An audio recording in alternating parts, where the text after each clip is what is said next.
কুষ্টিয়ার দৌলতপুর সীমান্ত দিয়ে ৮ জনকে অবৈধভাবে বাংলাদেশে পুশিনের চেষ্টা করেছে বিএসএফ। শুক্রবার ভোরে কুষ্টিয়ার প্রাগপুর ইউনিয়নের মহিষকুণ্ডি এলাকার সীমান্ত পিলার ১৫/১S সংলগ্ন এলাকায় এই ঘটনা ঘটে।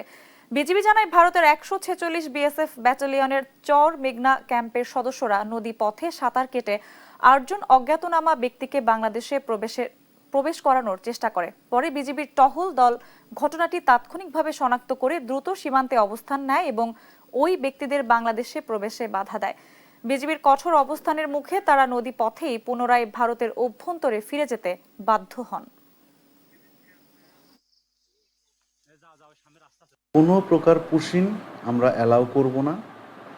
এই পুশিং ঠেকানোর জন্য যত ধরনের ব্যবস্থা নেওয়া দরকার আমরা যতভাবে পেরেছি, সেটা আপনি টেকনিক্যালি বলেন, আপনি ইকুইপমেন্ট বেসিসে বলেন, আপনি ম্যান পাওয়ার ইনভলভমেন্ট বলেন, সকল কিছুই আমরা করেছি।